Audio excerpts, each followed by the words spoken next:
তুমি তো তাহলে বিশ্ব সুন্দরী হয়ে যাবো, পরে আম করে চিনবা। দেখ তোর জামাই কি কয়। গাইস দেখেন আমার বড় বউ রূপ চর্চা করতেছে।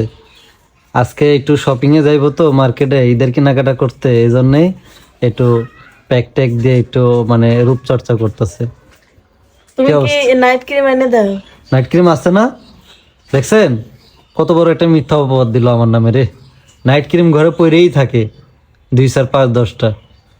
আসলে সত্যি কথা, কিন্তু আসছে কবে তা এটা খোলাই হয়নি। আচ্ছা নাইট ক্রিমটা মানে এখন মুখে দেওয়াটা ঠিক না বেশি একটা, তার চাইতে এগুলো ন্যাচারাল জিনিস দিলেই ভালো, ত্বক ভালো থাকে। কি কি দিছো এই ইয়াতে প্যাকে? মেলা কিছু।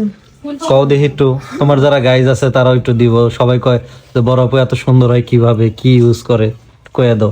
বড় আপু সব লেয়, সব যে মনে করেন যে যত গাছ গাছালি আছে সব লেয়। আচ্ছা এখন কি কি নিছো এটা কও। মানে অ্যালোভেরা লিচি, কফি লিচি, হলুদ লিচি, অ্যালোভেরা, কফি, হলুদ আর গুঁড়া দুধ, গুঁড়া দুধ, বেসন, চিনি নাও নাই? বেসন আর মধু। ওর বাবা এত কিছু দিছো, তুমি তো তাহলে বিশ্ব সুন্দরী হয়ে যাবো, পরে আম করে চিনবা।